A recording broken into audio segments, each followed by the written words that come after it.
बिस्मिल्लाहिर्रहमानिर्रहीम। अस्सलाम वालेकुम नाजरीन, ये है दुनिया का सबसे ख़तरनाक और पावरफुल पॉइंट। 30 मील की इस छोटी सी जगह को कंट्रोल करने का मतलब है पूरी दुनिया पे राज करना, और इसे ब्लॉक करने का मतलब है पूरी दुनिया को तबाह करना। इस पॉइंट को स्ट्रेट ऑफ हॉर्मस कहते हैं। इल्मी प्लैनेट की वीडियो में एक बार फिर से खुश आमदीद। अगर वीडियो अच्छी लगे तो लाइक करें और चैनल को सब्सक्राइब करें। नाजरीन, स्ट्रेट्स असल में समुंदर के ऐसे पतले हिस्से होते हैं जो दो बड़े समुद्रों को जोड़ने का काम करते हैं। अब ऐसी क्या खुसूसियात हैं इस 30 मील की छोटी सी जगह में जो इसे इतना पावरफुल और इम्पोर्टेंट बनाता है? नाजरीन, हमारी ज़मीन के 70% हिस्से पर समुंदर हैं और इन्हीं समुद्रों के ज़रिए दुनिया की 80% ट्रेडिंग होती है। हर वक्त तकरीबन 50,000 समुद्री जहाज़ इन समुद्रों को क्रॉस कर रहे होते हैं, लेकिन बदकिस्मती से इन समुद्रों से गुजरना कोई आसान काम नहीं होता। नेचुरल जियोग्राफी की वजह से इन समुद्रों में ऐसे स्ट्रेट्स या चोक पॉइंट्स बने हुए हैं जो अगर किसी वजह से ब्लॉक हो जाएं तो पूरी दुनिया की इकोनॉमी हिल कर रह जाएगी। नाजरीन, इसी तरह का एक वाक़या मार्च 2021 में हुआ था, जब एक कार्गो शिप स्वीज कनाल में 6 दिनों के लिए फंस गई थी, जिसकी वजह से पूरी दुनिया को $10 बिलियन का नुकसान उठाना पड़ा था। इसके अलावा भी दुनिया में बहुत से चोक पॉइंट्स हैं, जैसे कि पनामा कैनाल जो कि पैसिफिक और अटलांटिक ओशन के दरमियान ट्रेड को कंट्रोल करती है, केप ऑफ गुड होप जो पूरे अफ्रीकन कॉन्टिनेंट की ट्रेड को कंट्रोल करता है, स्ट्रेट ऑफ जिब्राल्टर जो कि मेडिटेरेनियन और अटलांटिक सी के दरमियान ट्रेड को कंट्रोल करता है, डेनिश स्ट्रेट जो कि बाल्टिक और नॉर्थ सी के ट्रेड को कंट्रोल करता है, टर्किश स्ट्रेट मेडिटेरेनियन और ब्लैक सी के दरमियान ट्रेड को कंट्रोल करता है, और आखिर में स्ट्रेट ऑफ मलाक्का जो पैसिफिक और इंडियन ओशन की ट्रेड को कंट्रोल करता है। लेकिन इन सब पॉइंट में से कोई पॉइंट इतना डेंजरस और इम्पोर्टेंट नहीं जितना स्ट्रेट ऑफ हॉर्मज है, और इसकी वजह ये है कि पर्शियन गल्फ और गल्फ ऑफ ओमान को कंट्रोल करने का ये वाहिद रास्ता है, और यहीं से सारे समुद्री जहाज निकलकर पूरी दुनिया में जाते हैं। नाजरीन, पर्शियन गल्फ बहुत ही इम्पोर्टेंट जगह है क्योंकि 8 कंट्रीज अपनी कोस्ट लाइन इसके साथ शेयर करती हैं, जिनमें ईरान, इराक, कुवैत, सऊदी अरब, बहरीन, कतर, यूएई और ओमान शामिल है। इनमें से 4 मुल्कों के लिए तो बाकी दुनिया से कांटेक्ट करने का वाहिद रास्ता ही स्ट्रेट ऑफ हॉर्मज है।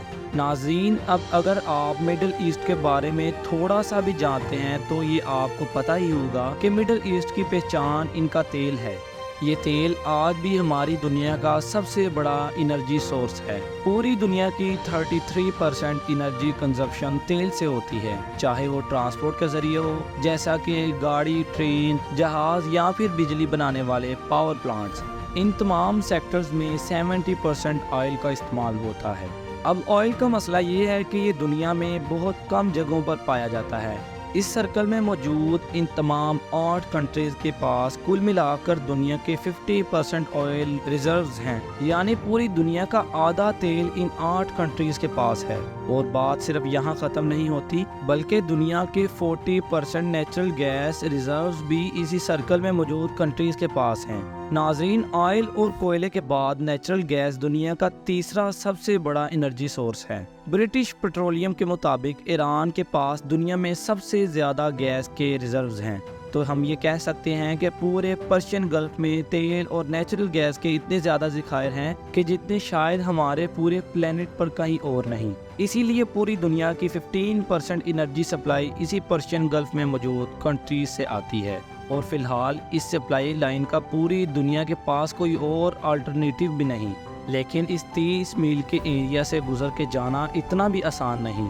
सबसे पहले यहाँ पे 8 ऐसे आइलैंड्स हैं जिन्हें हर समुद्री जहाज़ को अवॉइड करना पड़ता है, और इन 8 में से 7 आइलैंड ईरान के कंट्रोल में हैं। इनमें से 3 आइलैंड को यूएई कंट्रोल करना चाहता था, मगर 1970 में ईरानियन मिलिट्री ने इन पर भी कब्जा कर लिया, तो इस सारे एरिया पर तकरीबन ईरान का ही कंट्रोल है।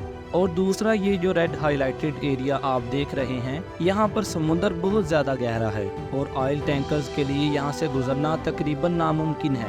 اتنے مشکلات کے بعد پرشین گلف سے نکلنے والا میجورٹی تیل ایسٹ ایشیا کی طرف جاتا ہے، جس میں سے 76% تو صرف ان 5 کنٹریز کے پاس جاتا ہے۔ ان کنٹریز میں سب سے پہلے نمبر پر چائنا آتا ہے۔ چائنا دنیا کی دوسری سب سے بڑی اکانومی ہے اور دنیا میں سب سے زیادہ پیٹرولیم امپورٹ کرنے والا ملک ہے، اور چائنا کی ٹوٹل پیٹرولیم امپورٹ کا تقریباً 45% اسی اسٹریٹ آف ہارمز سے گزر کر آتا ہے۔